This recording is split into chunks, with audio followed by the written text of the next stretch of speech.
Hello students, welcome to easy math for JEE. I am Ujjwal Kaushik, your friend. जो भी students IIT JEE की preparation कर रहे हैं उनके लिए हमारा चैनल बहुत यूजफुल है। आज का क्वेश्चन है, if f of x is equal to integration of this and f of 0 is equal to -6 and f of 1 is equal to what. तो चलिए अपने क्वेश्चन को सोल्व कर लेते हैं। तो यहाँ पे हमें सबसे पहले एफ ऑफ एक्स क्या गिवन है, dx ओवर अपॉन एक्स की पावर 1/4 1 प्लस एक्स की पावर 1/4। ठीक है, तो देखो जब भी हमें इस तरह का एक्सप्रेशन गिवन हो, यानी कि एक्स की फ्रैक्शनल पावर कुछ गिवन हो, एक्स की पावर 1/2 1/3 एक्स की पावर 1/4 कुछ वो फ्रैक्शनल पावर गिवन हो, तो मेजोरिटी ऑफ द टाइम हम सबसे पहले क्या करते हैं कि इस फ्रैक्शन पावर को रिमूव करने की कोशिश करते हैं। तो देखो कैसे कर सकते हैं, जैसे अगर मैं यहाँ पे let x is equal to t की पावर 4 ये सब्स्टिट्यूट करूं, तो इससे क्या होगा, डिनोमिनेटर में जो फ्रैक्शनल पावर है वो खत्म हो जाएंगी। ठीक है, तो देखो यहां से क्या हो जाएगा, dx is equal to 4t³ dt।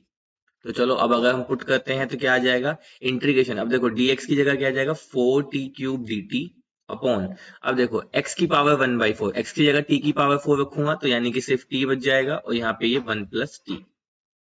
ठीक है, मेजोरिटी ऑफ द टाइम हम यही करते हैं कि जब डिनोमिनेटर में फ्रैक्शनल पावर गिवन हो तो उसको रिमूव करने की कोशिश करते हैं, फ्रैक्शनल पावर को। तो चलो अब यहाँ से t से t कैंसिल, 4 को बाहर कर लेते हैं तो ये बच जाएगा T square upon 1 plus T dt। और अब तो ये आईआईटी की गली का बच्चा बच्चा जानता है इसको कैसे सोल्व करना है, बहुत इजी है। टी स्क्वायर में -1 प्लस 1 कर लो, इसको कर दो 1 अपॉन टी, तो ये हो गया आपका dt।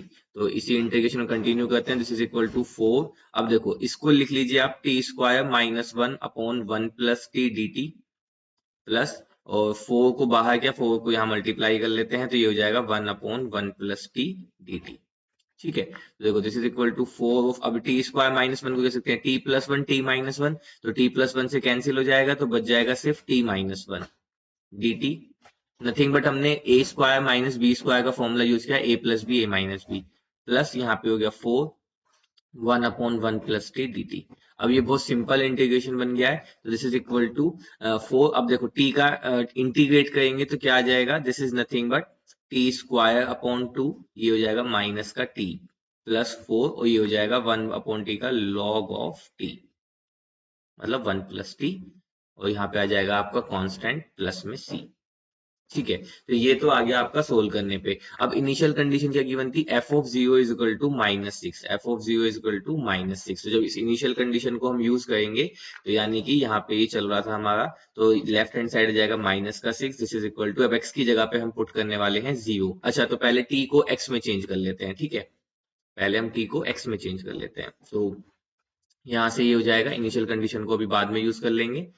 This is equal to 4। अब देखो टी स्क्वायर क्या होगा, एक्स की जगह पे था टी की पावर 4, तो टी स्क्वायर यानी कि एक्स की पावर 1/2 अपॉन 2 माइनस टी की जगह पे क्या जाएगा, एक्स की पावर 1/4।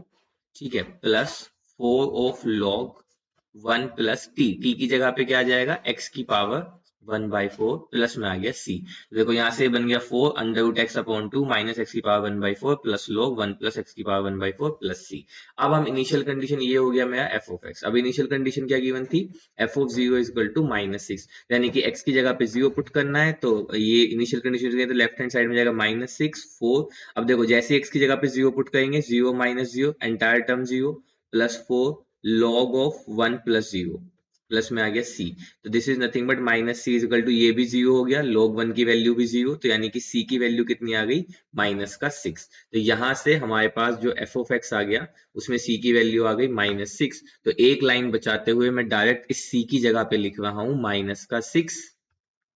ठीक है, -6। अगेन मैं इसको हाईलाइट कर दे रहा हूं कि ये -6 कहां से आया है, कि जो हमारा कांस्टेंट था हमने उसकी वैल्यू यहाँ पे पुट कर दी है एक लाइन बचाने के लिए। ठीक है, अब हमें फाइंड करना था एफ ऑफ 1, तो चलिए एफ ऑफ 1 फाइंड कर लेते हैं बिना देरी करे। तो एफ ऑफ 1 क्या फाइंड करना है, तो यानी कि x की जगह पे 1 पुट कर देना है। तो एफ ऑफ 1 क्या होगा, तो यहाँ से f of 1 this is equal to 4। अब देखो यहाँ पे x की जगह पे हम 1 पुट करेंगे तो ये हो जाएगा आपका 1/2 -1 प्लस 4 log ऑफ 1 प्लस 1।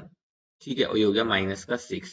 तो यहाँ से आपके पास बच गया basically f of 1 this is equal to 4। अब देखो 1/2 -1, तो यानी कि माइनस का 1/2, तो यहाँ से माइनस का 4/2 प्लस का 4 log ऑफ 2 माइनस का 6।